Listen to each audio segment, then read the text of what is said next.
Hello दोस्तों, स्वागत है आप लोग को ऑर्फन बॉय के सेकंड एपिसोड में। तो फिर जिन भी लोगों ने उसका पहला वाला एपिसोड नहीं देखा होगा जल्दी से आकर देख लीजिए। और जैसे कि पहले एपिसोड में उतना ज्यादा व्यू नहीं आ रहा, उसी वजह से अगर इस पार्ट में भी उतना अच्छा रिस्पांस नहीं आया, हम लोग इस सीरीज को बाद में कंटिन्यू करेंगे। तो फिर तब तक के लिए जो भी नया चैनल पे जल्दी सब्सक्राइब कर दीजिए और बेल आइकन को भी दबा दीजिए। तो अब टाइम को ना बर्बाद करते हुए चलिए सीधा एपिसोड को स्टार्ट करते हैं। तो एपिसोड के स्टार्टिंग में हम लोग देखते हैं जो गोलम होता है वो रे के सारे साथियों को खत्म कर देता है। फिर उसके बाद जो रे होता है वो गुस्से में उस गोलम को भी खत्म कर देता है।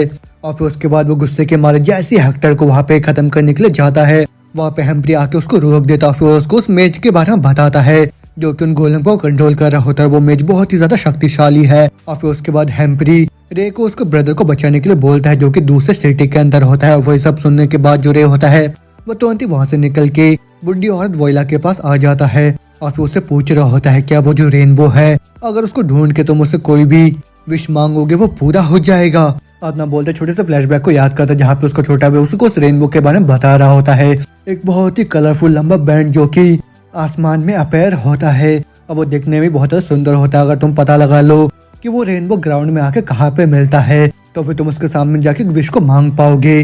लेकिन जो रे होता है उसकी बात को इग्नोर करता है। वहाँ पे भी खाने के बारे में सोच रहा होता है कि वो अगली बारी खाना कहाँ से निकालेगा। लेकिन वही सब देख उसका भाई भी बहुत चिढ़ जाता है और फिर उसको वो मारने लग जाता है। वो बोल रहा होता है बस तुम इतना ही नहीं मांग सकते हो ब्रदर, तुम सही में ही पागल हो। और फिर उतने में जो वोइला होते है उसको बोल रहे होते जो रेनबो है वो सही में एग्जिस्ट करते हैं। तो वही वाले तुम उसके सामने जाके कोई विश करो या ना करो। और वो सुन के रे उसकी तरफ देखता हुआ बोल रहा होता है इसके अंदर कोई भी माना के अंदर चेंज नहीं आ रहा है। ये तो साफ साफ पर्पल कलर का माना है, वो भी हमेशा की तरह। अब मैं तो बता सकता हूँ कि अभी मेरे को झूठ बोल रही है या फिर सच। अभी वो सब सुनने के बाद पीछे से जो हेम्प्री होता है वो बोल रहा होता है हाँ अगर मैं अभी सोच के देखूँ कि एक टाइम पे यहाँ पे एक मेज भी आया था और वो शायद रेनबो जैसे किसी चीज को ढूंढ रहा था। और वो सुनने के बाद जो रे होता है वो सोच रहा होता है क्या वो मेज भी यहाँ पे रेनबो ढूंढने के लिए आया था। तो फिर मैं तो पूरी तरह से श्योर किया तो एकदम सॉलिड प्रूफ है कि जो रेनबो है वो असल में एग्जिस्ट करता है। और फिर उसके बाद वोइला से पूछ रहा होता अगर मैं उस रेनबो को ढूंढ लेता हूँ तो फिर मैं किसी मरे हुए को दोबारा से रिवाइव कर सकता हूँ क्या। और उनकी बोलियां बोल रही होती है किसको पता। और वो लोग तो ये बोलते हैं कि तुम कोई भी विश मांग सकते हो और वो विश पूरा हो जाता है। लेकिन तुमको ये बता दो आज तक किसी को भी नहीं पता चला कि वो रेनबो कहाँ पे है और शायद वो तो बहुत ज्यादा दूर पे है। और वो सुनने के बाद रे उसको बोल रहा होता है हाँ इतना ठीक है तुम्हारा शुक्रिया। और इतना बोलते हो जाता हो उससे बोल रहा होता है हाँ तुम्हारे लिए ज्यादा अच्छा होगा कि तुम यहाँ से चले जाओ। और इतना बोलते सीन चेंज होता हमको 23 स्टेट को दिखाया था जहाँ पे रे एक ब्रिज के नीचे बैठा उस पेपर को देखता हुआ बोल रहा होता है ये जो प्लेस है जिसको कि नाइल ने लिख रखा था इस पेपर में। और ना बोलते हम देखते वहाँ पे कार रखा हुआ होता है और फिर दोबारा से याद करता है कि नाइल ने उसको बोला था कि उसने उसके लिए कार को तैयार करके रखा है वहाँ से भागने के लिए। और फिर उसी कार को देखने के बाद ये बोल रहा होता है अच्छा तो उसने 4 सीटर सीडन को मेरे लिए तैयार करके रखा था।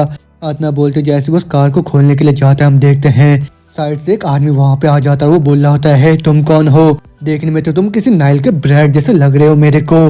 तो फिर क्या तुम्हें ऑर्डर मिला है क्या वो भी इस कार को यहाँ से ले जाने के लिए।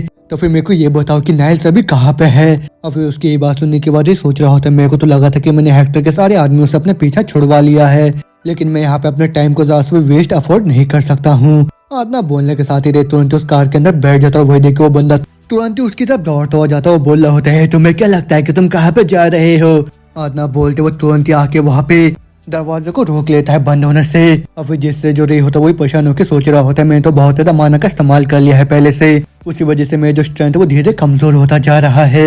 और फिर उसके तुरंत वारी जो रे होता है वो अपने मान से एक छोटा सा बुलेट बना के सीधा उस बंदे के ऊपर शूट कर देता है। और फिर जैसे वो जो बंदा होता है नीचे जमीन में ढेर हो जाता है वही मौके का फायदा उठा के रे तुरंत उस गाड़ी को भगा के वहाँ से निकलता और बोल रहा होता है फाइनली मैं जगह से निकल रहा हूँ। और फिर उसके बाद जो रे होता है वो अपनी गाड़ी को लेकर शहर के बाहर आ जाता है। फिर वहाँ पे जैसे वो अपनी डिग्गी को खोलता है वो देखता है उसके अंदर बहुत से सामान रखे हुए होते हैं। और फिर उन्हीं को देख के बोल रहा होता है नाइल तुमने तो पहले से मेरे लिए सब कुछ तैयार करके रखा है लेकिन मेरे को भी अभी दूसरे सेक्टर में पहुंचने के लिए बहुत दिन लगने वाले हैं। तो फिर मेरे को जितना ज्यादा हो सके उतना ज्यादा इन्फॉर्मेशन को पता लगाना होगा वही मैजिक के बारे में। जैसे मैं नेक्स्ट सेक्टर में पहुंचता हूँ तब तो फिर मेरे को बस इतना ही पता है कि जो माना होता है वो 2 टाइप के होते हैं। सबसे पहला रेड माना तुम उस चीज को बिना किसी प्रिपरेशन के इस्तेमाल कर सकते हो लेकिन जो दूसरा माना उसके लिए तुम्हें दूसरे कलर कॉम्बिनेशन का इस्तेमाल करना पड़ता है। और जो माना है उसको इजीली तुम मैनिपुलेट नहीं कर सकते हो। लेकिन अगर मैं किन्हीं इमोशन का इस्तेमाल करता हूँ तो फिर मैं अपने माना का बहुत ही आसानी के साथ इस्तेमाल कर सकता हूँ। जैसे कि गुस्सा, अगर मैं अपने अंदर गुस्से के बारे में सोचूं तो मेरा माना एकदम ही बढ़ जाता है और ये तो एकदम ही मैक्सिमम है। लेकिन एक बार जैसे मेरा कंसंट्रेशन गायब हो जाता है तो फिर मेरा जो माना होता है वो भी गायब हो जाता है। तो फिर चलो अब मैं अपने माना कॉम्बिनेशन का यहाँ पे इस्तेमाल करता हूँ। इतना बोलते हैं जो रे होता है वो तुरंत ही वहाँ पे अलग अलग कलर के माना का कॉम्बिनेशन करना स्टार्ट कर देता है, लेकिन उतने में उसका कॉम्बिनेशन वहाँ पे फेल हो जाता है। वही देख के वो थोड़ा सा परेशान होकर बोल रहा होता है जो माना टाइप एक दूसरे के साथ फिट नहीं होते वो एक दूसरे को रिपेल कर देते हैं। तो फिर अलग अलग कलर के माना को इकट्ठा करना उसके लिए तो बहुत ज्यादा एफर्ट लगता है। तो फिर उस वजह से ऐसा करने के लिए बहुत ही ज्यादा मेंटल पावर की जरूरत है। लेकिन कुछ माना ऐसे भी होते हैं जो कि एक दूसरे के साथ बहुत ही अच्छे से काम करते हैं। तो फिर चलो मैं दोबारा से कंटिन्यू करता हूँ कंबाइन करना, लेकिन वो चीज़ तो पहले ज़रूरी नहीं था, लेकिन अब चीज़ें बहुत ज़्यादा अलग हो गया है क्योंकि मेरे पास अभी एक रीज़न आ गया, वो भी ये सब चीज़ करने के लिए। आदना बोलते ही दोबारा से अपनी गाड़ी में बैठ के और आगे आ जाता है। फिर ऐसे चलते चलते वो लगातार ही अपने माना को वहाँ पे प्रैक्टिस कर रहा होता है। और उसके बाद वो अपने गाड़ी के छत में लेटा हुआ बोल रहा होता है क्या मैं अपने माना को और भी ज़्यादा आसानी के साथ बाहर निकाल सकता हूँ क्या, और अगर किसी तरीके से मैं अपने माना को वेसल के अंदर रोक के रखता हूँ तो फिर उसका जो प्रोसेस है वो तो और भी ज्यादा आसान हो जाएगा मेरे लिए। ये सब तो बिल्कुल इस मेज के वेसल की तरह। तो फिर मैं जैसे सेक्टर 49 में पहुंचूंगा मैं एक रास्ता ढूंढने के लिए लग जाऊंगा वहाँ पे। आदना बोलते दोबारा से मैं सेक्टर 50 को दिखाया था जहाँ पे एक्टर के जितने भी आदमी होते हैं यहाँ वो हड़बड़ी में भाग रहे होते हैं, मगर होते में वो जो मेज होता है वो बोल रहा होता है उन लोगों से क्या अभी भी कुछ नहीं मिला क्या तुम लोगों को। अब उस उनके गार्ड बोल रहा होता है सॉरी सर, अगर आप थोड़ा लंबे टाइम तक यहाँ पे इंतजार करते हो हम लोग जल्दी उस गोलम को ढूंढ लेंगे। लेकिन न सुनते वो जो मेज होता है वो तुरंत ही अपने स्टिक को उसके मुंह के ऊपर एम कर लेता है। और वो देख के उस गार्ड का भी डर के मारे हालत खराब हो जाता है। वो बोल रहा होता है सॉरी मेरे को माफ करना सर, मेरे को बस थोड़ा सा और टाइम दे दीजिए आप। लेकिन वही सुनकर मेज बोल रहा होता है मेरे को वो लोग बिल्कुल भी पसंद नहीं है जो कि मेरे को समझते नहीं है। इतना सुनते जैसे वो गार्ड अपने उंगली को उस मेज के स्टिक के ऊपर रखता है वो तुरंत ही वहाँ पे फ्रीज हो जाता है। और फिर उसके तुरंत बाद वो मेज उस बंदे को नीचे गिरा के उसको वहीं पे खत्म कर देता है। और फिर वो बोल रहा होता है यूजलेस क्या कोई यहाँ पे काम का बंदा है क्या। इतना बोलते वो दोनों जने उस ब्रिज के नीचे पहुंच जाते जहाँ पे गार्ड बोल रहा होता है देखने में तो ऐसा लग रहा है उस गोलम ने यहीं पे फाइट करा था और ये जो चीज है तो मेरे को गोलम के पीसेस लग रहे हैं। और फिर वही सब देखने के बाद जो मेज होता है वो बोल रहा होता है यहाँ पे तो हवा में माना घूमता फिर रहा है, तो फिर एक ऐसा मैजिक जो कि लिंगर जैसे स्ट्रॉन्ग है उसका यहाँ पे इस्तेमाल करा गया है और मेरे को तो जगह से और भी ज्यादा माना महसूस हो रहा है। आत्मा बोलते हो जगह को चेक करता हूँ अपने साथी से बोल रहा होता है तुम मेरे को ये बताओ क्या कोई यहाँ पे रहता था क्या। अब उसमें गार्ड बोल रहा होता है हाँ सर यहाँ पे जो स्ट्रीट के बच्चे वो लोग रहते थे। अब सुन के वो भी हैरान होकर बोल रहा होता है क्या अनाथ बच्चे। और फिर गार्ड बोलता है हाँ सर ये जो एरिया है बहुत ज़्यादा सूटेड है वो भी जितने भी अनाथ बच्चे थे उन सब के लिए। तो फिर पक्का से वो लोग यहाँ से चले गए होंगे वो भी वॉर को अवॉइड करने के लिए।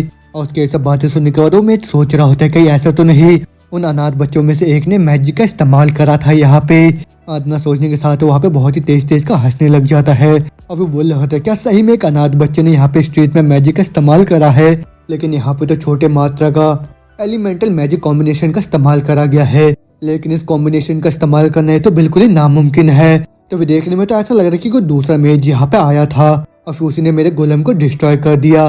तो फिर यहाँ पे पता लगाओ कि असल में हुआ क्या था। लेकिन अगर बाई चांस अगर उस अनाथ बच्चे ने मैजिक का इस्तेमाल करा होगा तो ये फिर बिल्कुल ही इम्पॉसिबल है जो कि हुआ है। तो फिर इस तरीके से वो तो पक्का से एक जीनियस है जो कि एक बहुत ही महान आर्कमेज बनेगा जिसको कि इस दुनिया ने आज से पहले कभी भी नहीं देखा होगा। अभी उसी दूसरी तरफ जो रे होता है वो सेक्टर 49 में पहुंच जाता है और फिर वहाँ पहुंचने के साथ ही एक फ्लैशबैक को याद करता है जहाँ पे नाइल उसको बोल रहा होता है मेरा बर्थ प्लेस जो 42nd सेक्टर है वो बिल्कुल ही जैसा सेम है।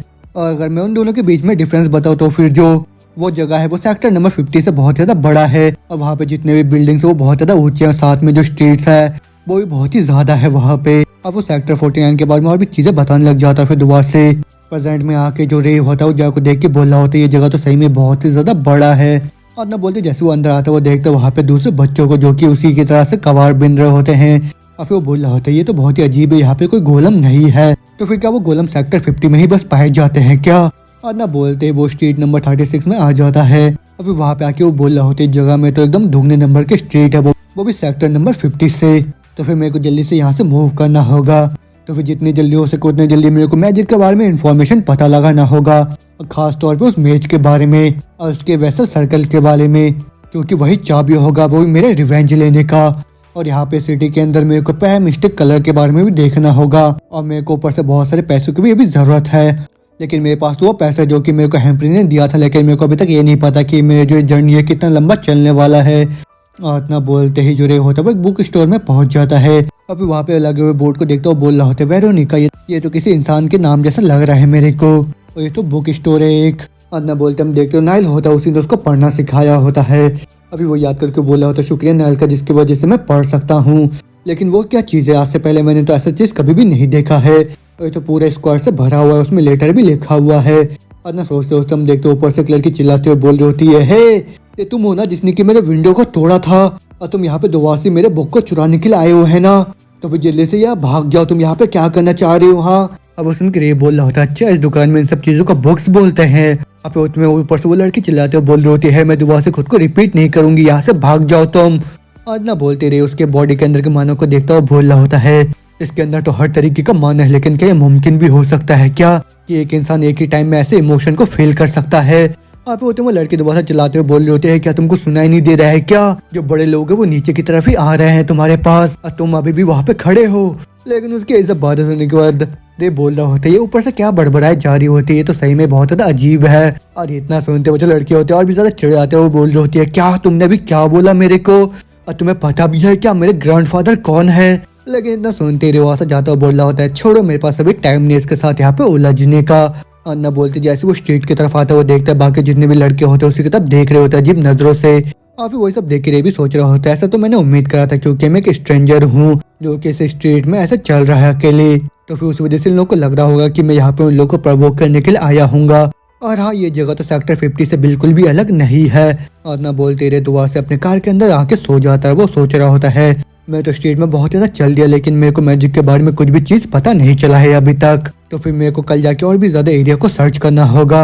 और ना सोचते सोचते रहे को बाहर के साइड से कुछ आवाज सुनाई देता है और फिर उसके बाद हम देखते हैं वो जो सेक्टर 49 के बच्चे होते हैं वो छुप छुप के उसी को कार को देख रहे होते हैं। और फिर ये भी बोल रहा होता है, अच्छा फाइनली वो लोग यहाँ पे आ गए हैं, ये तो 4 है टोटल। और कितना बोलते हो सारे के सारे कार के पास आके आपस में फुसफुसा रहे होते हैं क्या हम लोग इसको जान से खत्म कर दे क्या। और बस उनके दूसरा बोल रहा होता है, नहीं अभी के लिए हम लोग उसको टेक डाउन कर देते हैं जिसकी वजह से वो यहाँ पे चिल्ला नहीं पाए। और उसके कार की चाबी को भी ढूंढ लेना क्योंकि मेरे को लग रहा है इसके ट्रंक के अंदर खाना होगा। और उसके इतना बोलते बोलते हम देखते रहे होता है वो तुरंत ही अपने दरवाजे को खोल के एक लड़के के मुंह पे अपने डंडे से बहुत ही तेज का मार देता है जिससे वो उड़ता हुआ सीधा जाके नीचे जमीन में ढेर हो जाता है। और वो देख के बाकियों का वही पूरा हालत खराब हो जाता है, लेकिन उतने में रे आके उनमें से और एक के ऊपर हमला करके उसको भी ढेर कर देता है। लेकिन उतने में जो तीसरा वाला लड़का होता है वो तुरंत उसके ऊपर हमला करता है, बोल रहा होता है मारो तुम ब्लास्टर्ड। लेकिन जो रे होता है वो तुरंत उसके वेपन को अपने हाथ से पकड़ के दूर फेंक देता है। और फिर जिससे वो बंदा भी डर के मारे बोल रहा होता है, फ्लज मेरे पास मत आओ तुम। अब वो सुन के रे अपने वेपन को घुमाता हुआ बोल रहा होता है, अपने दांत को बंद करो तुम। और ना बोलते रहे उन सबको धो के वहाँ पे बहुत ही बुरी हालत में कर देता है। और फिर उसको उन लोग से बोल रहा होता है, कितने स्ट्रीट है जो कि तुम लोग ऑन करते हो।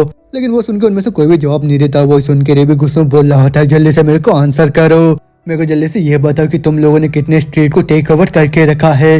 लेकिन वो सुन के जैसे वो दोबारा वहाँ पे जवाब नहीं देता, जो रे होता है वो दोबारा से उसके साइड में हमला करके उसको डरा देता है। और वो लोग बोलने लग जाते हैं, 3 हम लोग 3 कंट्रोल करते हैं। अब सुन के रे पूछता है कौन से वाले। अब सुन के लड़का बोलता है 23rd और 25th वाले। लेकिन वही सुन के जो रे होता है वो देखता है कि उसका जो माना होता है उसमें फ्लक्चुएशन होता है। वो देख के वो तुरंत उसके हाथ को दबा देता है। वो बोल रहा होता है, तुम झूठ बोल रहे हो। अब उनको बंदा चिल्लाता बोल रहा होता है, मेरे को माफ करना प्लीज, मेरे को छोड़ दो।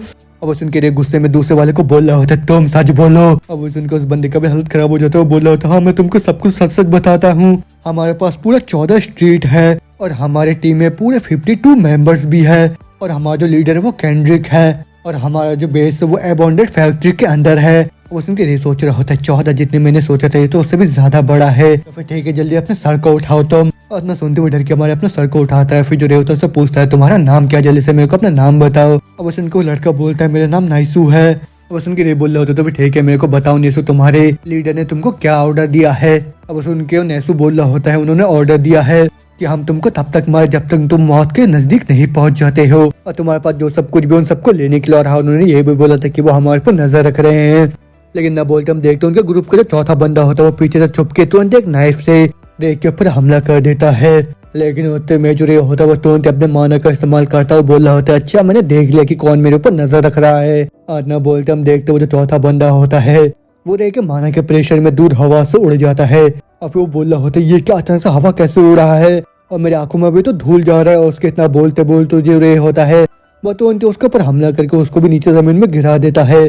और फिर उसके बाद उसको बोल रहा होता है, अपने लीडर को जाके बताना कि वो बस इकलौता नहीं है जो कि नजर रख रहा है।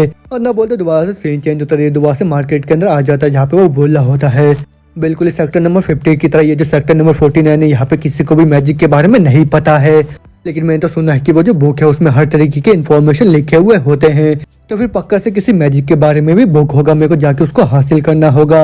और उसके इतना बोलते बोलते हम देखते वहाँ पे और भी बहुत सारे लड़के आ जाते हैं जो कि बोल रहे होते हैं है तुम हमारे साथ चलो, और यहाँ पे हम लोग तुम्हारे साथ फाइट करने के लिए नहीं आए, उस वजह से तुम यहाँ पे शांति से आ सकते हो हमारे साथ। अब सुन के रे बोल रहा होता है क्या तुम उन्हीं लोगों के साथ हो क्या जो कल आए थे मेरे को खत्म करने के लिए। अब सुन के वो बंदे बोल रहे होते हैं हाँ तुमने सही बोला, तुमने एंटोनी हॉर्न और साथ में हमारे मेंबल को एकदम आधमरा कर दिया था वो भी पिछले रात, और सब तो तुमने बहुत ही फैशनली करा था है ना। तो फिर उसी वजह से जो लिया है, मेरा मतलब हमारा जो बॉस है उसको तुम बहुत ज्यादा पसंद आ गए हो, और तुम तो सही में फाइट करने में बहुत ज्यादा अच्छे हो। अदना बोलते वक्त पेपर को निकालता है बाहर, और उसके और अपनी साथी से बोल रहा होता है क्या तुमको पता है क्या इस चीज को पढ़ते कैसे हैं। वो सुनकर उसके साथी बोलते नहीं मेरे को तो नहीं पता कि कैसे पढ़ते हैं। अब वही सुनकर वो बंदा भी परेशान होकर बोल रहा होता है अरे यार उन्होंने तो बोला था कि एग्जैक्टली हम लोग उसको वही बोले जो कि इसमें लिखा हुआ है, लेकिन वही सुन के रहते उनके उस पेपर को छीन के बोल रहा होता है इसको मेरे को दे दो मैं खुद ही पढ़ लूंगा। वो सुन के वो बंदा बोल रहा होता है क्या तुमको पता है कि कैसे पढ़ते हैं। और सुन के रे बोलता है हाँ थोड़ा बहुत आता है मेरे को। और ना सुनते उन तीनों को पूरा चेहरा उतर जाता है, वो लोग बोल रहे होते हैं ये तो हमारे स्ट्रीट से नहीं है ना, तो फिर इसको कैसे पता कि पढ़ते कैसे हैं, लेकिन पढ़ना तो बस हमारे बॉस को ही आता है। आदना बोलते हम देखते रे को जो कि उस लेटर को पढ़ता है जिसमें लिखा हुआ होता है मेरे साथ आके काम करो और मैं एकदम ही पक्का करूंगा कि तुम कभी भूखे ना रहो।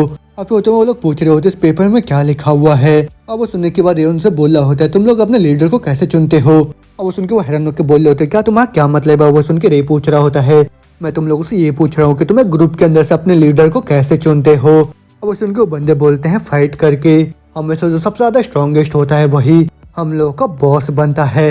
अब वो सुन के रे बोलता तो फिर ठीक है चलो हम लोग चलते हैं। अब वो सुन के उससे पूछ रहे होते कहा तुम कहाँ पे जाना चाह रहे हो। और फिर रे बोलता है तुम्हारे लीडर से मिलने के लिए। आदना बोलते वो सारे के सारे कैंड्रिक ग्रुप के अबोंडेंट फैक्ट्री के बेस में पहुंच जाते हैं, और फिर वो बंदा तुरंत ही दरवाजा खोल के उसको अंदर लेके आ जाता है। और अंदर आने के साथ ही रे देखता है वहाँ पे उन सारे ग्रुप मेंबर्स को, और फिर उन सबके बीच में उन लोगों का जो लीडर होता है वो बैठा हुआ होता है। फिर वो रे को देख के बोल रहा होता है अच्छा तो फिर ये तुम हो, हेलो मैं कैड्रिक हूँ। अब उस रे बोल रहा होता है हाँ मेरा नाम रे है। आदना बोलते रे का नजर जाता है कैड्रिक के हाथ में एक अंगूठे के ऊपर जिसके अंदर से बहुत ही ज्यादा माना बाहर निकल के आ रहा होता है। और फिर उसको देख के वो बोल रहा होता है ऐसे बहुत टाइम थे जहाँ पे जो कबाड़ थे उनके अंदर से माना बाहर निकल के आते थे, लेकिन आज से पहले मैंने कभी भी ऐसे ऑब्जेक्ट को नहीं देखा जिसके अंदर इतना ज्यादा माना हो। और फिर तुम्हें कैड्रिक बोल रहा होता है वहाँ पे आराम से बैठ जाओ, और मैंने तुमको यहाँ पे किसी दुश्मन के तौर पे इनवाइट नहीं करा है बल्कि एक गेस्ट के तौर पे करा है। अन्ना बोलते हम देखते बाकी जितने भी बच्चे होते हैं वो उसकी तरफ देखने लग जाते हैं। और फिर उन सबको देख के सोच रहा होता है ये तो एकदम ही पक्का कर रहा है मेरे ऊपर अपने डोमिनेंस को दिखाने का, और ये तो पक्का सी मेरी एज का होगा, लेकिन इसका जो लीडरशिप है ये तो सही में ही बहुत ही ज्यादा है। अभी होते में जो कैडिक होता है वो बोल रहा होता अब तो तुम मेरे को और भी ज्यादा पसंद आ गए हो, क्योंकि तुम एक ऐसा आदमी हो जिसके अंदर इतना ज्यादा हिम्मत है। तो फिर मेरे को ये बताओ कि तुम कहाँ से हो, और मैंने ये भी सुना है कि तुम्हारे पास एक कार भी है। और इतना सुनते रे बोलता है मैं सेक्टर नंबर 50 से हूँ। और इतना सुनते उन सभी का पूरा होश हो जाता है, और फिर वो लोग आपस में फुसफुसा रहे होते क्या ये झूठ बोल रहा है क्या, क्योंकि आज से पहले मैंने कभी भी नहीं सुना कि सेक्टर 50 से कोई यहाँ पे आया है।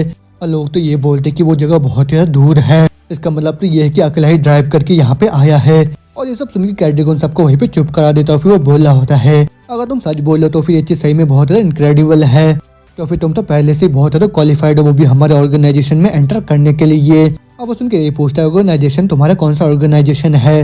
और फिर कैड्रिक बोल रहा होता है हाँ तुमने सही बोला हमारे पास एक ऑर्गेनाइजेशन है, और हम लोग प्लानिंग कर रहे हैं वो भी एक रियल ऑर्गेनाइजेशन को ज्वाइन करने का जिसको कि मर्क रेड बोलते हैं। और वो एक बहुत ही फेमस ऑर्गेनाइजेशन जो कि सेक्टर नंबर 45 से है, और हम लोगों ने पहले से एग्रीमेंट बना के रखा उन लोगों से कि हम लोग उनके रैंक को ज्वाइन कर लेंगे जैसे हमारे पास पूरे 60 मेंबर हो जाते हैं।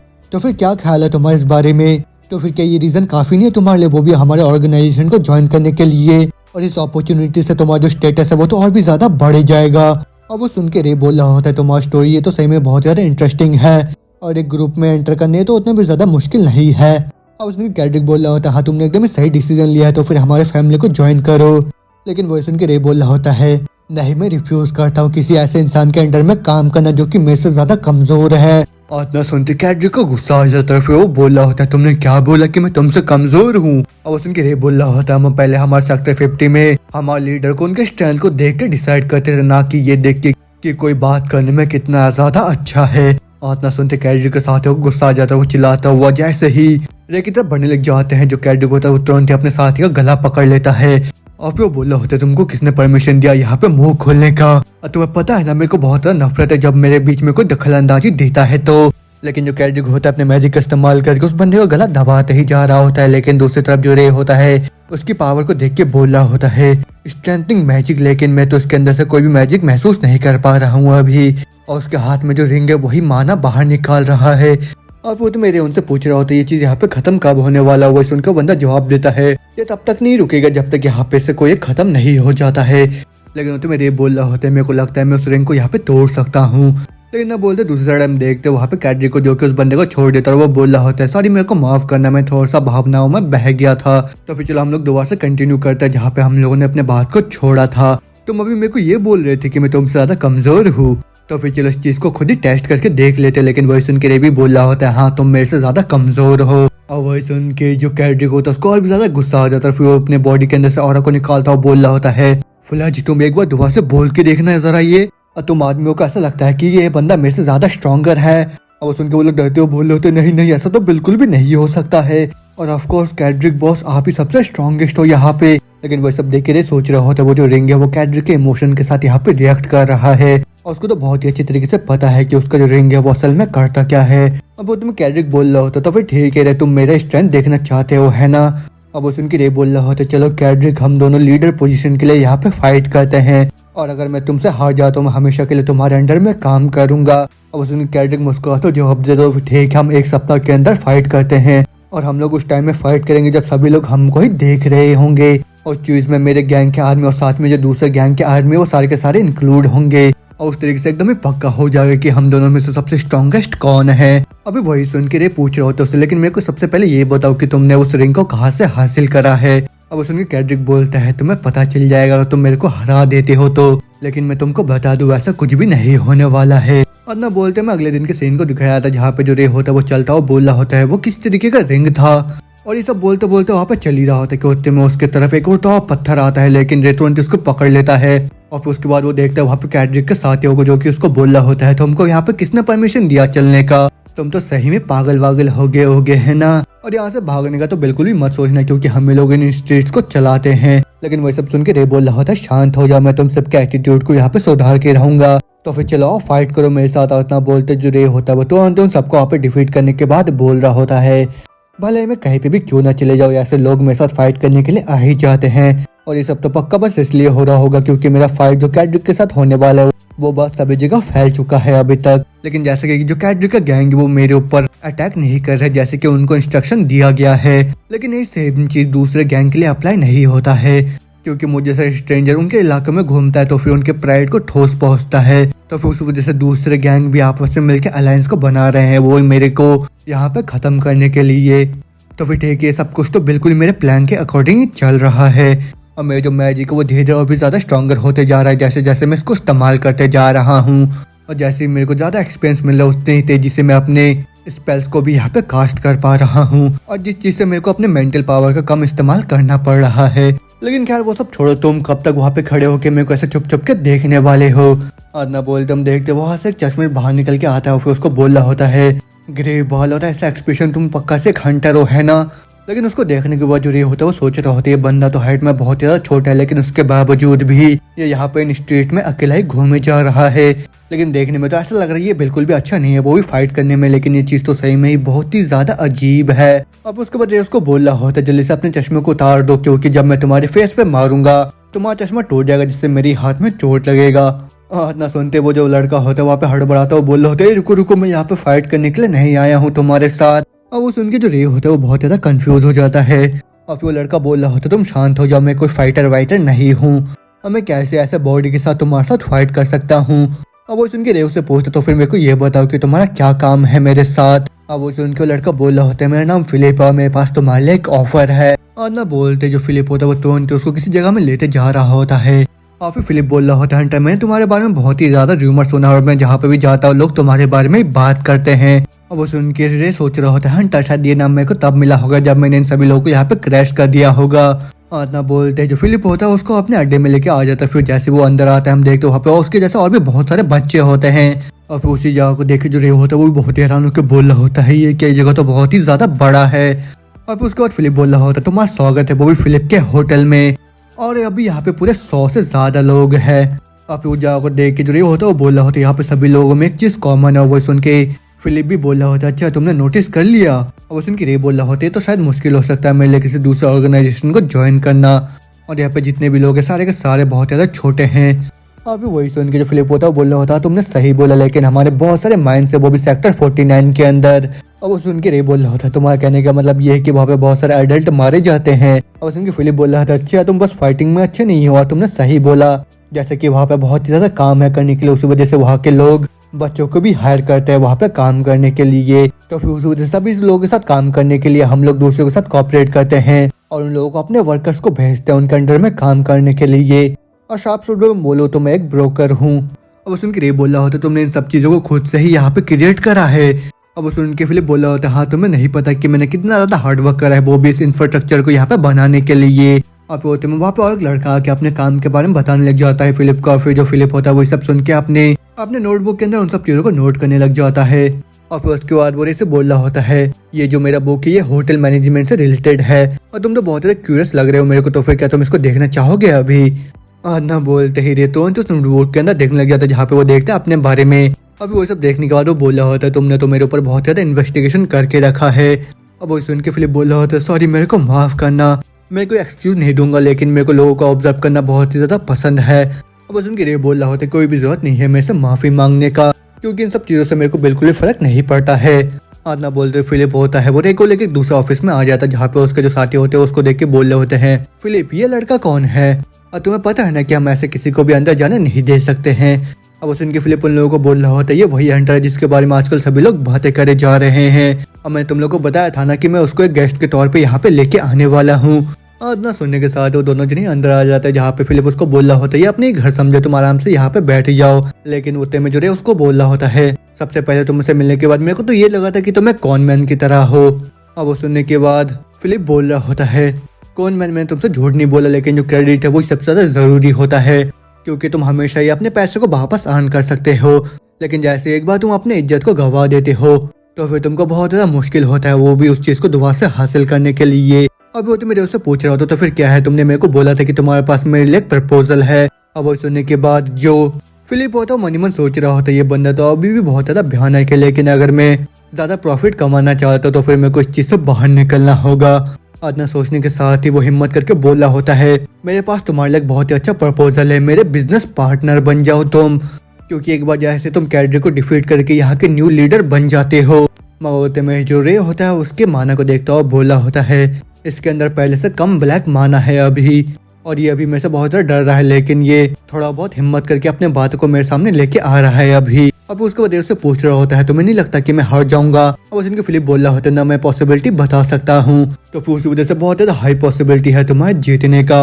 अब वो सुन के उससे पूछ रहा होता है तुम्हें ऐसा क्यों लगता है। अब वो सुन के फिलिप बोल रहा होता है मैं तुम्हें बोला था ना कि मेरे को दूसरों को ऑब्जर्व करना बहुत ही ज़्यादा पसंद है तो फिर अगर मैं किसी इंसान के बिहेवियर या फिर हैबिट को बहुत ही नज़दीक से देख लेता तो फिर मैं बता भी सकता हूँ कि वो बंदा किस तरीके का है। और ना बोलने के साथ जो फिलिप होता है वो रे के हैबिट्स के बारे में उसको बताने लग जाता है। फिर वही सब सुन के जो रे होता है उसको बोल रहा होता है तुम्हें मेरे और कौन से हैबिट के बारे में पता है। हाँ और उसमें फिलिप बोला तो बहुत पता है बहुत सारे पता है और ना बोलते ही वो दोबारा से ही उसके सारे हैबिट्स के बारे में उसको बताने लग जाता है। अब वही सब सुनने के बाद जो रे होता है वो सोच रहा होता है तो पहली बार जब मैं खुद के बारे में इतने ज्यादा डिटेल के साथ अपने एनालिसिस को सुन रहा हूँ क्योंकि अभी तक सारे लोग मेरे को बहुत ज़्यादा सस्पिशियस नज़र से देखते थे और वो सारे के सारे मेरे को बिल्कुल किसी निर्दय या फिर डरावने लोग की तरह देखते थे। तो फिर अभी के लिए मेरे को अपने सैडनेस और गुस्से को छोड़ के दूसरे इमोशंस को भी फील करने का ज़रूरत है। तो फिर ये लड़का मेरे को किसी हिंट की तरह क्यों लग रहा है जिसकी मदद से मैं इमोशनली ग्रो हो सकता हूँ। और वो तो फिलिप बोल रहा होता है वैसे मैं तुमको बता दूँ वो जो कैड्रिक है वो अपने इमोशन में फंस जाता है वही फाइट करते हुए लेकिन वही दूसरी तरफ तुम अपने अपोनेंट के मूवमेंट को देखते हो साथ में कैलकुलेट भी कर लेते हो तो फिर उस वजह से मेरे को विश्वास है कि तुम्हारे पास चांसेस है वो भी उस फाइट को जीतने का। अभी वही सुन के रे बोल रहा होता तो फिर ठीक है, मैं तुम्हारे प्रपोजल को एक्सेप्ट करता हूँ। अब वो सुन के फिलिप भी हैरान के बोल रहा होता है, इसके बावजूद भी कि मैंने अभी तुमको चीजों को एक्सप्लेन भी नहीं करा है अच्छे से, तो फिर मेरे पेमेंट के बारे में क्या। अब वो सुन के रे बोल रहा होता उस चीज को तुम खुद ही देख लो, लेकिन उस चीज को ज्यादा हल्के में मत लेना। वॉइस सुन के फिलिप भी बहुत ज्यादा खुश होकर बोल रहा होता है, ऑफ कोर्स मैं तो सब कुछ एकदम ही अच्छे के लिए करूंगा तुम्हारे लिए। मगर मेरे उसे बोल रहा होता लेकिन फिलिप मेरा कंडीशन है, देखने में मेरे को तो ऐसा लग रहा है कि तुम्हारा यहाँ पर बहुत सारे कनेक्शंस है, तो फिर उस वजह से मैं चाहता हूँ कि तुम किसी एक इंसान को ढूंढो, वो भी मेरे लिए। अब उसके बाद पूरा 2 दिन बीत जाता है जहाँ पे जो रे होता है अपनी कार के पास बैठा हुआ होता है। फिर एक दूसरा लड़का उसके कार को चेक करता हुआ बोल रहा होता है, ये सच बात है क्या कि तुम सेक्टर नंबर 50 से हो? लेकिन तुम्हारे कार की अभी हालत को देख के तो मैं बता सकता हूँ कि तुमने उस बड़े से डेजर्ट को क्रॉस करा होगा। अब मेरे को तो लग रहा है जो फिलिप है उसको तुम बहुत ही ज्यादा पसंद आ गए हो, है ना? क्योंकि ऐसा बहुत ही कम होता है कि वो मुझ जैसे स्किल्ड बंदे को किसी दूसरे के लिए भेजता है। तो फिर क्या तुम उस रेंज को मेरे को भी पास कर सकते हो क्या? इतना सुनते ही जो रे होता है वो तुरंत ही अपने मैजिक का इस्तेमाल करके उस रेंज को उसके पास पहुंचा देता है। और फिर उसका जो बंदा होता है उसकी कार को ठीक करने के बाद वो बोल रहा होता है, तुम्हारी गाड़ी को ज्यादा कुछ नहीं हुआ था, वो बस हीटिंग के कारण ऐसा हो गया था, लेकिन मैंने सबसे महंगे कूलेंट को तुम्हारी गाड़ी के अंदर लगा दिया। उतना बोलते उसके कान में फुसफुसाता वो बोल रहा होता है, मैं जहाँ से काम करता हूँ वहां से मैं इस चीज को चोरी करके लाया था, वो भी सिर्फ तुम्हारे लिए। अब सुन के ये बोल रहा होता है, तुम्हारा बहुत ही शुक्रिया। लेकिन वही सुन के वो बंदा बोल रहा होता है, ना ये सब तो मैंने फिलिप के लिए करा है क्योंकि वही मेरा सेवियर है, क्योंकि अगर वो नहीं होता तो फिर हम लोग के पास यहाँ पर काम करने के लिए कुछ भी नहीं होता। तो फिर उस वजह से हम लोग कुछ भी कंप्लेन नहीं करते हमारे इनकम में से थोड़ा सा उसको देने के लिए। और उसके सब बात सुनने के बाद ये सोच रहे होते हैं वो बंदा तो सही में बहुत ज्यादा पॉपुलर है। अब वो तुम बंदा बोल रहा होता है तो फिर ठीक है, फिलिप ने मेरे को बोला था इस चीज को तुमको देने के लिए। और ना बोलते वो तुरंत ही रे को उस पेपर को देके वहां से चले जाता है। अब उसको सीन चेंज तो हम देखते हैं, जो रे होता है वो फिलिप के पास जाके बोल रहा होता है, मेरे को मेजेस के बारे में जितना ज्यादा हो सके उतना ज्यादा इन्फॉर्मेशन कलेक्ट करना है। अब उसके फिलिप बोल रहा होता है, मेजेस मैंने तो उनके बारे में पहले भी सुन रखा है, तो फिर जो भी मेरे को थोड़ा सा सस्पिशियस लगेगा मैं उसके बारे में तुरंत ही इन्फॉर्मेशन को लेके तुम्हारे पास आ जाऊंगा, और ऐसा करने के लिए मेरे को ज्यादा टाइम नहीं लगेगा। अब दुआ से प्रेजेंट में आते हैं जहाँ पे जो रे होता है उस पेपर को पढ़ता हुआ बोल रहा होता है, मेरे को तो नहीं लगा था कि 2 दिन के अंदर इतनी इन्फॉर्मेशन बाहर निकाल लेगा। आतना बोलने के साथ ही रे होता है वो उस पेपर के अंदर सारे लोगों के इन्फॉर्मेशन के बारे में पढ़ने लग जाता है। लेकिन उसके बाद जैसे वो लास्ट बंदे के नाम को पढ़ता है वो भी बहुत हैरान होकर बोल रहा होता है, ये आदमी ये तो।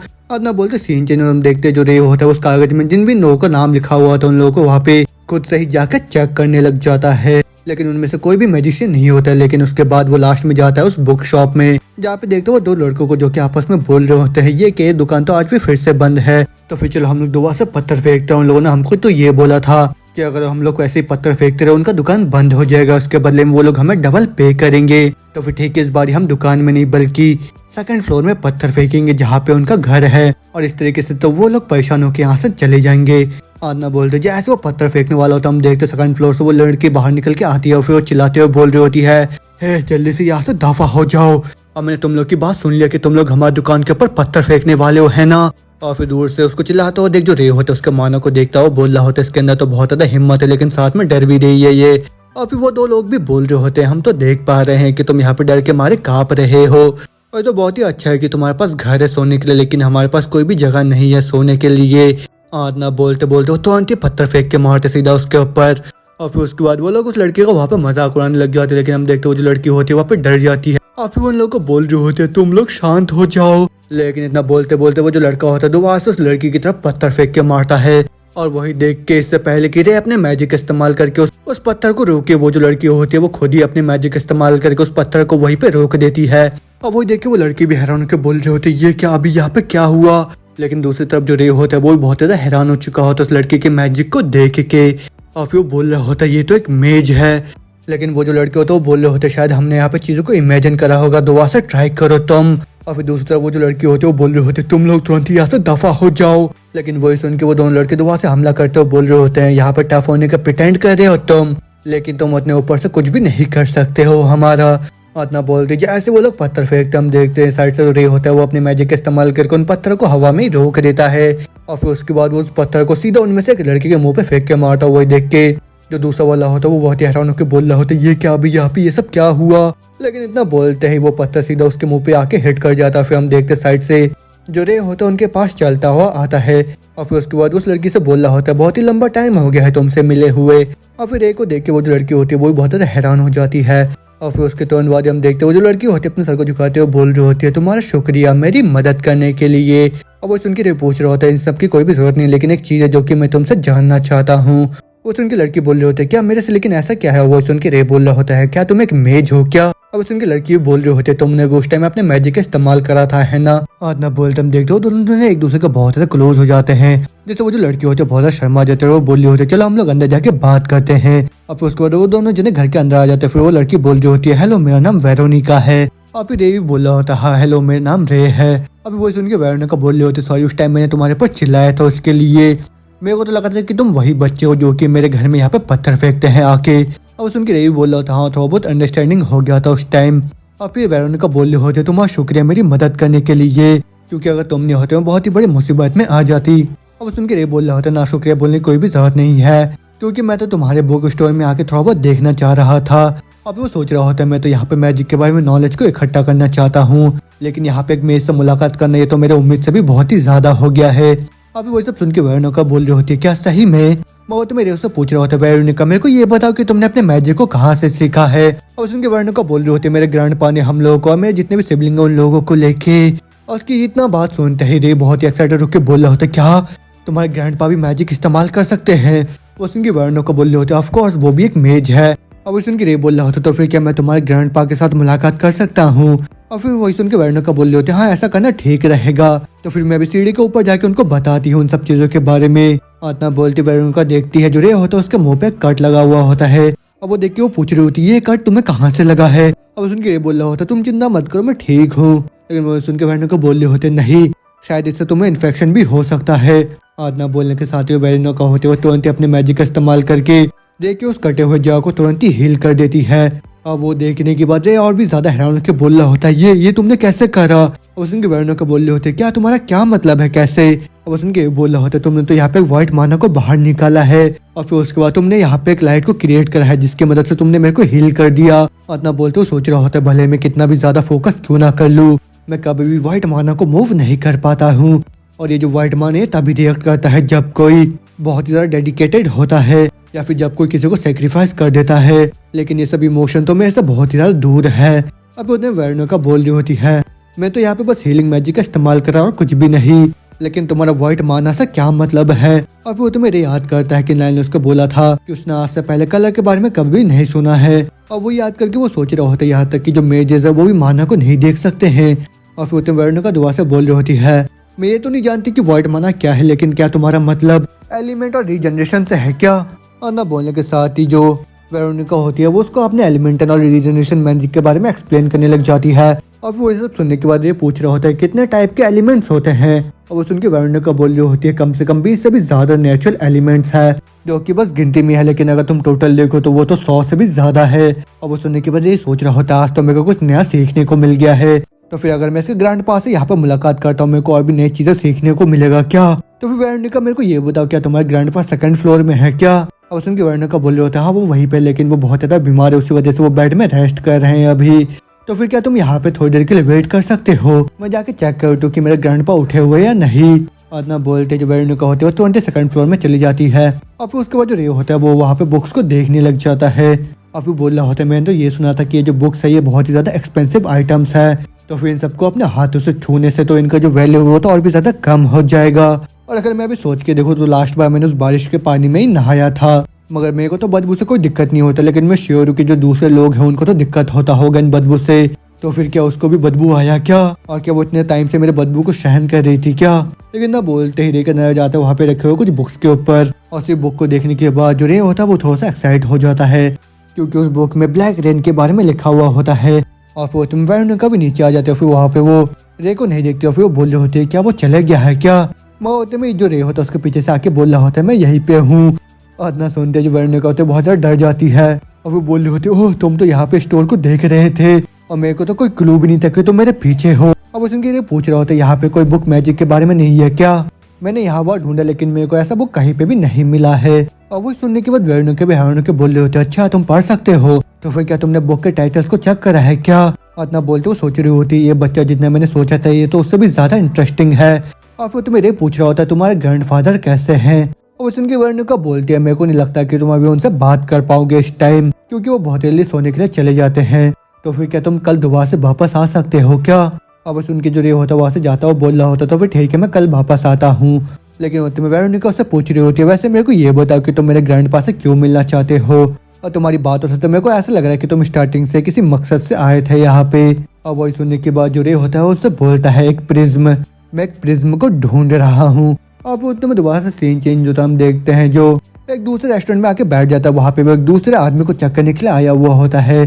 और फिर वो वहाँ पे बैठा हुआ सोच रहा होता है, और फिर बैठा हुआ वो सोच रहा होता है मैं उम्मीद कर रहा हूँ कि मेरे को इस आदमी से कुछ इन्फॉर्मेशन मिल जाएगा वो मैजिक के बारे में, और जो इन्फॉर्मेशन है वो मेरे को जोनी से मिलने वाला है। इतना बोलते हम देखते वहाँ पे वो वेटर जोनी आ जाता है, वो भी अपने हाथ में एक ऑर्डर लिया, वही देख के रे बोल रहा होता है मैंने कुछ भी ऑर्डर नहीं करा है। अब वो सुन के जोनी बोल रहा होता है ये हमारे ऊपर है और तुम तो पक्का से वही हंटर हो गए है ना, और तुम तो सारे बच्चे के हीरो हो। और सुन के रे पूछ रहा होता अच्छा वैसे मेरे पास है कुछ तुमसे पूछने के लिए। अब वो सुन के वो बंदा बोल रहा होता है हाँ मेरे से कुछ भी पूछ सकते हो, यहाँ तक कि मैं तुम्हें यहाँ के स्टोरेज का भी पासवर्ड बता सकता हूँ। और वो तो मेरे उससे पूछ रहा होता है वो जो आदमी उसका जो शेड्यूल है वो कितना ज्यादा एक्यूरेट है। और उसके जॉनी बोल रहा होता है वो एकदम ही 100% एक्यूरेट है, और मैं यहाँ पे पिछले 3 महीनों से काम कर रहा हूँ, पूरे 3 महीनों में वो बंदा एग्जैक्ट टाइम पे आता है, वो भी यहाँ के बेसमेंट में। और फिर वो वहाँ पे खड़े होकर बात ही कर रहा था कि तुम्हें उसका बहुत चिल्लाता है, बोल रहा होता जॉनी तुम वहाँ पे खड़े होकर क्या कर रहे हो। और उसके जॉनी बोल रहा था सॉरी मेरे को माफ करना, मेरे को यहाँ से जाना होगा। इतना बोलते जॉनी वहाँ से चले जाता है। अब उसके बाद जो रे होता है वो घड़ी को देख के बोल रहा होता है अभी 6 बजे मेरे पास अभी पूरे 1 घंटे बचे हुए हैं, तो फिर मैं यहीं पे उसका इंतजार करूंगा। इतना बोलते बोलते 1 घंटे पूरा बीत जाता है। फिर जो रे होता है वो देखता है उस आदमी को, और फिर उसके बाद रे उसके मानो को देख के बोल रहा होता है उसका रिंग ये तो बिल्कुल इसी मेज की तरह है जिसने की मोना कल को पहन के रखा था, तो फिर पक्का से ये बंदा भी एक मेज है। और ना बोलने के साथ रे भी तुरंत उस रेस्टोरेंट से बाहर आ जाता है। और फिर वो बोल रहा होता है वो जो आदमी है उसने अपने घर को 1 घंटे पहले छोड़ दिया था, तो फिर मेरे को पक्का सी को क्लू मिलेगा मैजिक के बारे में उसके घर के अंदर जब वो अपने घर से दूर होता है। और ना बोलते जैसे वो उसका दरवाजा को खोलने का ट्राई करता है वो देखता है वो उसका दरवाजा लॉक होता है। और फिर वो बोल रहा होता है मैं यहाँ से वापस नहीं जा सकता हूँ, मेरे को कोई भी रास्ता यहाँ पर ढूंढना पड़ेगा अंदर जाने के लिए। और ना बोलते है जो रे होता है वो तुरंत ही अपने माना का वहाँ पे इस्तेमाल करने लग जाता है। और फिर उसकी टोन बारी हम देखते हैं उस गेट को वो खोल के अंदर आ जाता है, लेकिन अंदर आते वो भी हैरान होकर बोल रहा होता है ये चीज मैंने अभी कैसे करा, नहीं मेरे को अभी दूसरी चीज के ऊपर फोकस करना है, मैं इस चीज के बारे में अभी सोच नहीं सकता हूँ। और इतना बोलते रे अंदर जाता है वहाँ पे एक डस्टबिन के ऊपर जहाँ पे बहुत सारे कागज रखे हुए होते हैं। और वो बोल रहा होता है जो सबसे ज्यादा जरूरी है अभी के लिए मेरे को जितना ज्यादा हो सके उतना ज्यादा इन्फॉर्मेशन को निकालना होगा मेजर्स के बारे में। और ना बोलते रे तो उन कागज को उठा के पढ़ने लग जाता है। और फिर वो बोल रहा होता है कि लेटर वही आदमी लिख रहा था क्या, और उस लेटर में वो पढ़ता है कि वो जो मेज होता है उसने किसी स्टोन को दिया होता है, वो भी 66 ऑर्फन्स को। और फिर वही सब देख के रे बोल रहा होता है कि वो जो मर्करेट एग्जीक्यूटिव है जिसके बारे में कैड्रिक बात कर रहा था, तो फिर इस कंटेंट को जज करने के बाद जो कि इस लेटर में लिखा हुआ है इसको ऑर्गेनाइजेशन से बाहर निकाल दिया गया है। और इतना बोलते रहे देख तो उसके साइड में एक डब्बे के अंदर से बहुत ही तेज का माना बाहर निकल के आ रहा होता है। और फिर वही देख के वो बोल रहा होता है सेंसेशन, तो इतना बोलते जैसे वो डब्बे को खोलता वो देखता है उस डब्बे के अंदर बहुत सारे मैजिक क्रिस्टल रखे हुए होते हैं। और फिर वो बोल रहा होता है ये तो वही मैजिक ज्वेल है जो कि कैड्रिक के रिंग में लगा हुआ था, तो फिर ये तो पक्का से वही रेड ब्लड स्टोन होगा। उसके अंदर तो बिल्कुल ही सेम माना भी है, लेकिन हवा में जैसा माना होता है इस स्टोन के अंदर जो माना वो और भी ज्यादा स्मूथली फ्लो कर रहा है। तो फिर क्या होगा जब मैं इस चीज के साथ यहाँ पे मैजिक का इस्तेमाल करूंगा। तो इतना बोलते ही जो रे होता है वो तुरंत ही अपने मैजिक को उस स्टोन के साथ इस्तेमाल करता हुआ बोल रहा होता है ये जो रेडिस्ट फ्लेम है इसको तो आज से पहले कभी भी मैंने नहीं बनाया है, और इस चीज को कास्ट करने के लिए मेरे को तो बहुत ज्यादा मैजिक का जरूरत पड़ जाता है। इतना बोलते जो रे होता है उसको अचानक से फुट स्टेप का आवाज सुनाई देता है। अब वो आवाज सुन के परेशान होकर बोल रहा होता है क्या वो इतनी जल्दी वापस आ गया, लेकिन अभी तक तो 15 मिनट भी नहीं हुए हैं। इतना बोलते हम देखते वो बंदा घर के अंदर आ जाता है। फिर वो बोल रहा होता है डैम इट यार मैं तो अपने वॉलेट को भूल गया था, और मैं तो धीरे धीरे अभी ज्यादा डम होते जा रहा हूँ, शायद इसी वजह से मेरे बॉस ने मेरे को निकाल दिया बाहर। लेकिन चिंता मत करो वॉल्टर, जब ये सब खत्म हो जाएगा तुम दोबारा से ऑर्गेनाइजेशन में वापस चले जाओगे।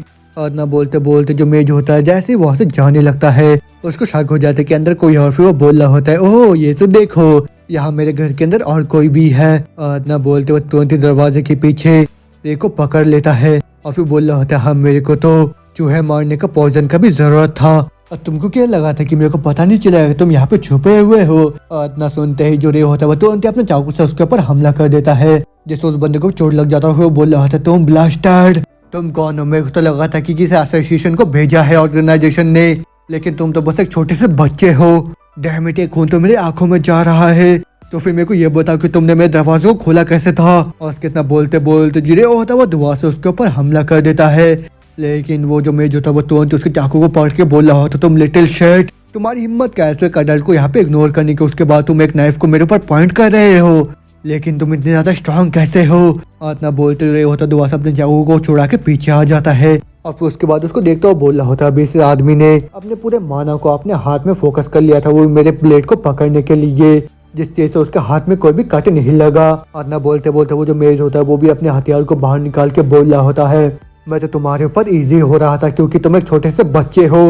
इतना बोलते वो मेज भी लगातार ही अपने हमले को स्टार्ट कर देता है रेक के ऊपर और फिर वो बोल रहा होता, अब मैं तुमको पूरा काट के अलग कर दूंगा। और फिर वही सब देखने के बाद जो रे होता है वो सोच रहा होता है, वो जो मैजिक है उसका मैं भी इस्तेमाल कर सकता हूँ क्या अभी। इतना बोलते जैसे वो मैज उसके ऊपर हमला करता है, रे भी तुरंत अपने माना को अपने हाथ में फोकस करके उसके हथियार को पकड़ लेता है। और वही देख के वो बंदा भी बहुत हैरान होकर बोल रहा होता है, कैसे तुम इस मैजिक का इस्तेमाल कैसे कर पा रहे हो। और वो सुन के रे सोच रहा होता है, मैं बहुत ही आसानी के साथ इसके कलर कॉम्बिनेशन को याद कर पा रहा हूँ जिसको किसने इस मैजिक को इस्तेमाल करने के टाइम पे इस्तेमाल करा था। इतना बोलते हम देखते उस बंदे को जो कि बहुत ही हैरान होकर बोल रहा होती है, यहाँ पे सब क्या हो रहा है, ये जो यूनिक मैजिक है इसको तो मैंने इन्वेंट करा था, तो फिर कैसे एक बच्चा इसका इस्तेमाल कर पा रहा है। और उसके इतना बोलते बोलते रहे तो वहां से उसके ऊपर हमला करके उसके पेट में कट मार देता है, जैसे हम देखते वो बंदा भी अपने घुटने के बल आ जाता है, लेकिन उसके बाद वो भी मुस्कुराता बोल रहा होता है, हाँ मैं सही था, पक्का सी बॉस ने तुमको यहाँ पे भेजा होगा। और मैं तो ये भी सुना था कि जितने भी असैसिन है उसके बीच में एक ऐसा आदमी भी है जो कि दूसरों के मैजिक को कॉपी कर सकता है। लेकिन उसके इतना बोलते ही जो रे होता है वो तुरंत अपने चाकू को उसके हाथ में घुसा देता है और फिर वो सोच रहा होता है, मेरे को अपने वॉइस को यहाँ पे धीरे करना होगा जिससे ये मेरे को पहचान ना पाए। और फिर उसके बाद उससे पूछ रहा होता है, मेरे पास बहुत सारी चीजें हैं जो कि मेरे को तुमसे पूछना है, तो फिर मेरे सवालों का एक करके तुम जवाब दो। लेकिन वही सुनकर बंदा बोल रहा होता है, मैंने कभी भी नहीं सोचा था कि वो जो रूमर्ड एसोसिएशन है वो एक छोटा सा बच्चा होगा। और वही सब सुन के जो रे होता है वो सोच रहा होता है, मेरे को अपने एक्सपीरियंस से पता है कि ऐसे लोगों से बात करना बहुत ज़्यादा मुश्किल होता है, लेकिन अगर मैं से कोई भी इन्फॉर्मेशन बाहर नहीं निकाल पाऊंगा तो फिर ज़्यादा अच्छा यही होगा कि मैं तुरंत इसको यहाँ पे ख़त्म कर दूँ।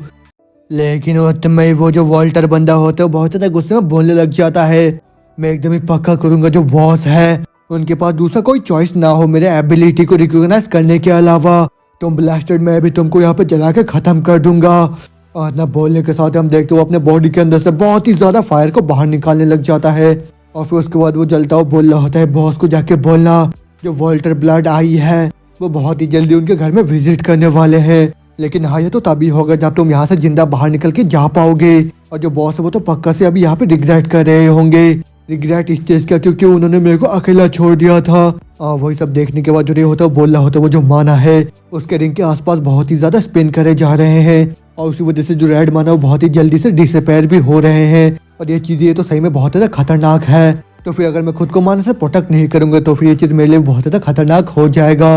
अब वो जो वॉल्टर होता है वो बोल रहा होता है, शेरन तुम पक्का सी यहाँ पे मेरे को जान से खत्म करके इन रेड ब्लड स्टोन को लेने के लिए आए हो गए है ना, तो फिर चलो अब मेरे को ट्राई करके देखो जान से खत्म करने का। और ना बोलते वो तुरंत ही रे के तब बढ़ने लग जाता है उसके ऊपर हमला करने के लिए, लेकिन जो रे होता है वो भी तुरंत ही अपने माना का इस्तेमाल करता है उसके अटैक को वहाँ पे ब्लॉक करने के लिए।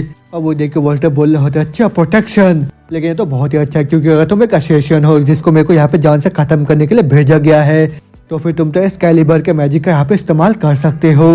इतना बोलते वो लगातार ही वहाँ पे रे के ऊपर हमला करता हुआ बोल रहा होता है, क्या तुम यहाँ पे बस डिफेंस करते रहने वाले हो क्या। अब वो सुन के रे सोच रहा होता है, मैं उसके पास नहीं जा सकता हूँ क्योंकि उसका पूरा बॉडी फ्लेम से ही घिरा हुआ है और ऊपर से मेरे जो प्रोटेक्शन है ज्यादा लंबे टाइम तक नहीं टिकेगा यहाँ पे। लेकिन ना बोलते रे देखते जो वॉल्टर होता है वो बहुत ही ज्यादा फायर पावर को वहाँ पे इस्तेमाल करने लग जाता है उसके ऊपर हमला करने के लिए। और वही देख के वो भी बोल रहा होता है, मैं इस चीज को ब्लॉक नहीं कर सकता हूँ, तो फिर ठीक है सबसे पहले मैं इसके आग को यहाँ पे बुझाऊंगा।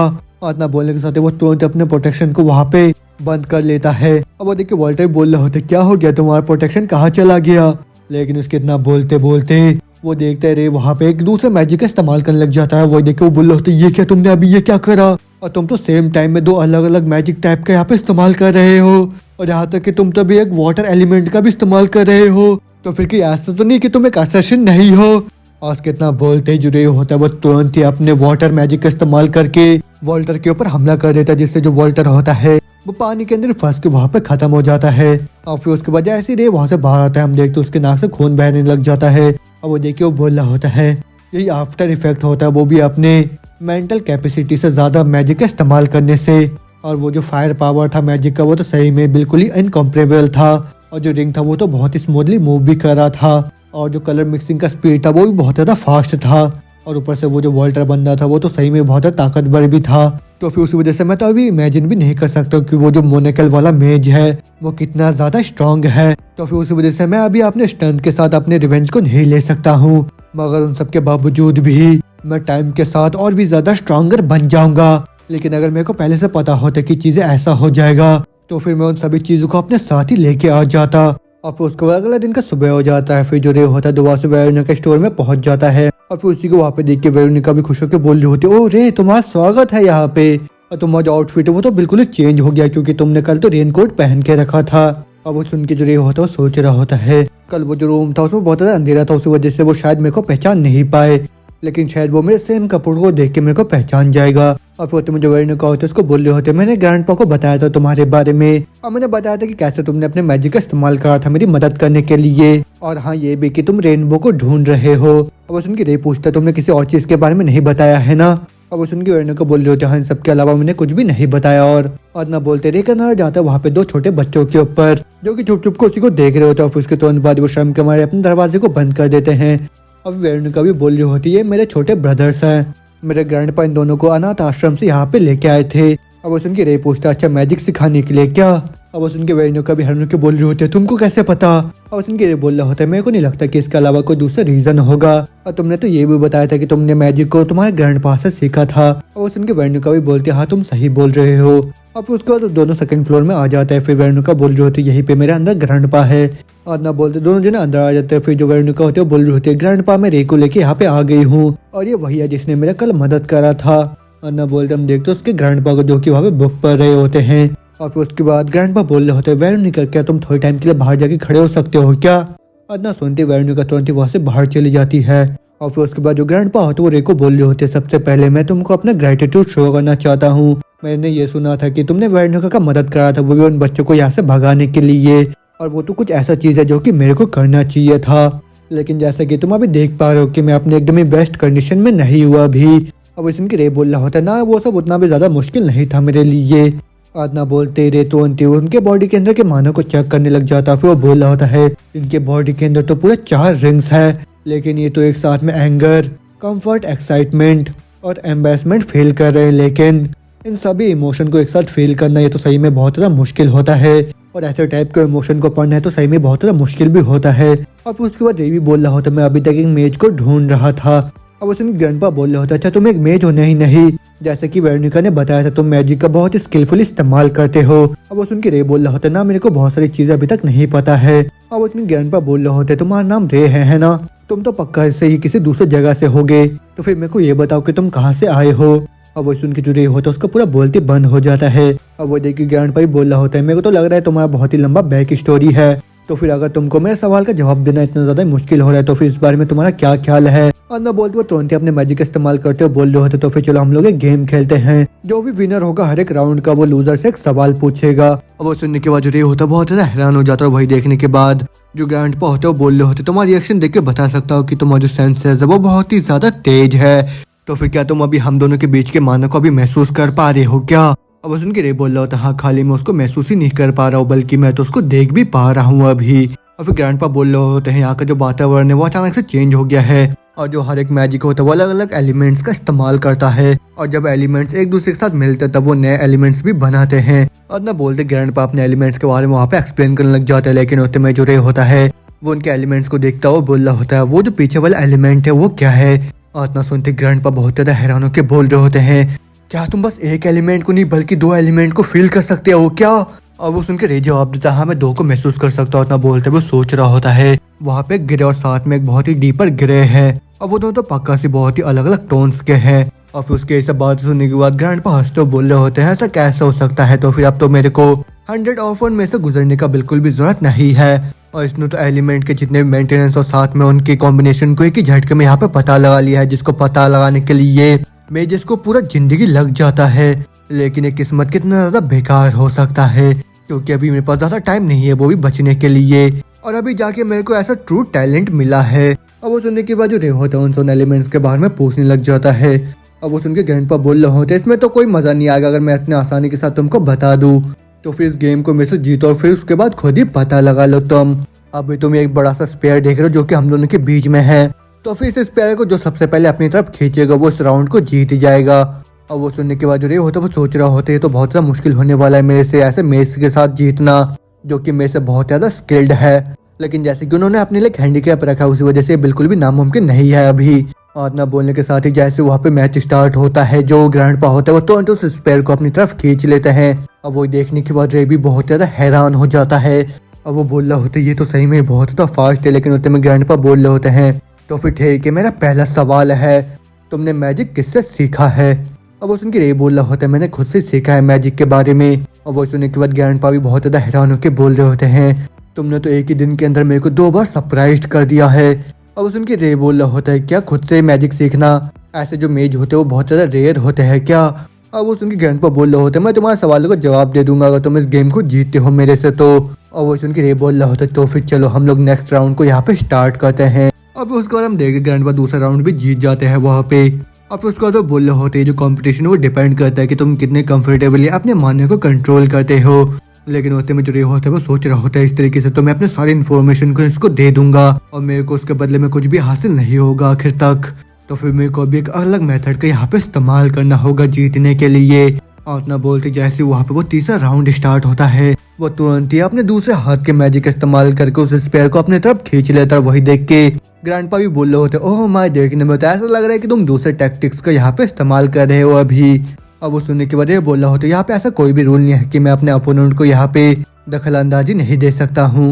अब वो सुन ग्रैंडपा बोल रहा होता है हाँ फिर मेरे से पूछो जो भी तुम्हें पूछना होगा। सुन के पूछता है मेरे को ये बताइए कि असल में माना क्या है। अब उसके ग्रैंडपा बोल रहे होते हैं माना एक ऐसा चीज है जो कि इस पूरे दुनिया में हर जगह मौजूद होता है, लेकिन वो तो एक ऐसा चीज है जिसको हम ना ही देख सकते हैं और ना ही छू सकते हैं। अभी बहुत सारी चीजें जो ग्रैंडपा होते हैं वहाँ पे रे को बताने लग जाते हैं माना के बारे में। अब वो बोल रहे होते हैं दुनिया में ऐसे भी बहुत सारे कम इंसान है जो कि बहुत ही प्रिसाइजली माना को सेंसर कर सकते हैं। लेकिन भले तुम माना को सेंस क्यों ना कर पाओ इसका मतलब ये नहीं कि तुम मैजिक का इस्तेमाल कर सकते हो, क्योंकि माना को देखना और माना को मैनिपुलेट करना वो तो एकदम ही अलग चीज हो जाता है। अब वो सुन के पूछ रहा होता है आपका क्या मतलब है माना को मैनिपुलेट करने की एबिलिटी से। अब वो सुन ग्रैंडपा बोल रहे होता है अच्छा तुम दूसरा सवाल पूछ रहे हो लेकिन ठीक है मैं तुमको बता देता हूँ उसके बारे में भी। अब वो बोल रहे होते हैं एक एबिलिटी होता है जहाँ पे तुम मानव को अलग करके उनको सही ढंग से एक दूसरे के साथ कॉम्बाइन कर सको और ये सब चीजें जो भी करना सीख जाता है वो एक बहुत ही महान मेज बन जाता है। और कहावत तो ये है कि मानव उन्हीं लोगों के साथ वेप करता है जो कि बहुत ज्यादा ऑनेस्ट होते हैं। और फिर उसके बाद जैसे वहाँ पे 4th राउंड स्टार्ट होता है जो रे होता है वो तुरंत उस स्पेयर को अपनी तरफ खींच लेता है। और वो देखने के बाद वो जो ग्रैंडपा होता है बहुत ज्यादा हैरान होकर बोल रहे होते हैं ये क्या, जो एलिमेंट का मेंटेनेंस होता है उसको बहुत ज्यादा हार्ड माना जाता है लेकिन इसने तो इतने जल्दी इसको हैंडल करना सीख लिया है। और फिर उसको वो बोल रहे होते तो फिर ठीक है तुम्हारा अगला सवाल क्या है। और वही सुन के रे पूछ रहा होता है मैं तो उस बारे में पूछना चाहूंगा उन रिंग्स के बारे में जो कि मेजेस के हार्ट में लगा हुआ होता है। अब उसके ग्रैंडपा बोल रहे होते हैं ये जो रिंग्स होते हैं ये डिपेंड करते हैं कि तुम वातावरण से कितने ज्यादा मानव का एब्जॉर्ब करके उनको वेसल की तरह इस्तेमाल कर सकते हो। और जो हवा में माना होता है वो तुम्हारे रिंग के अनुसार ही रिएक्ट करते हैं। लेकिन अगर तुम हवा में जो माना होता है उसका इस्तेमाल कुछ बार करते हो तो फिर तुम्हें कुछ भी नहीं होता। लेकिन अगर तुम लगातार ही उस माना का इस्तेमाल करते जाते हो तो फिर वो माना पॉइजनिंग की तरह काम करता है तुम्हारे बॉडी के लिए। और जो माना पॉइजनिंग का इफेक्ट होता है वो अलग अलग होता है, जैसे कि तुम कभी कभार बहुत ही तेज तेज का हंसने लग जाते हो और खुद को रोक नहीं पाते, और कभी कभी तुम बहुत ज्यादा सैड हो जाते हो, लेकिन कभी तुम इतना ज्यादा गुस्से में आ जाते हो कि तुम खुद को कंट्रोल ही नहीं कर पाते हो। और ये जो माना पॉइजनिंग है अलग अलग लोगों के ऊपर डिपेंड करता है, लेकिन जैसे जैसे सिम्टम बढ़ते रहते हैं वैसे वैसे एक परमानेंट डिजीज में बदल जाता है। अब वो सब सुनने के बाद ये सोच रहा होता है शायद इसी वजह से कि मैं किसी भी इमोशन को फील नहीं कर पाता हूँ, उस वजह से मेरे को कोई भी माना पॉइजनिंग नहीं होता है। लेकिन अब जबकि मैं हाल ही से अपने इमोशंस को महसूस कर पा रहा हूँ, उसी वजह से मेरे को लास्ट टाइम सर दर्द हुआ था। और उसके बाद वो ग्रैंडपा से पूछ रहा होता है क्या होगा अगर किसी को माना पॉइजनिंग नहीं होता है तो। अब उसके ग्रैंडपा बोल रहा होता है अगर ऐसी बात है तो फिर वो तो एक बहुत ही बड़े एडवांटेज में आ जाएगा, लेकिन आज से पहले मैंने ऐसे किसी इंसान को नहीं देखा कि जिसको माना पॉइजनिंग नहीं होता हो। लेकिन अगर सही में वैसा बंदा एग्जिस्ट करता हो तो फिर वो जितने भी दूसरे मेजेस है जो कि रिफाइंड माना का इस्तेमाल करते हैं अपने मैजिक के लिए, उनको उस बंदे से बिल्कुल भी कंपेयर नहीं कर सकते हो, क्योंकि हवा में इन्फिनाइट अमाउंट का जो माना होता है वो प्रेजेंट होता है। तो फिर ये आज का चैप्टर खत्म होता है तो उसके आगे अब क्या होगा, क्या रे यहाँ पे अपने माना को कंट्रोल करना सीख पाएगा और फिर उसके बाद वो जाके कैडरी को डिफीट कर पाएगा, सब जानेंगे हम अगले एपिसोड में। तब तक के लिए जो भी नया है चैनल पे जल्दी सब्सक्राइब कर दीजिए, बेल आइकन को भी दबा दीजिए। तो फिर मैं अब सीधा मिलता हूँ आप लोगों से नेक्स्ट एपिसोड में। Bye bye.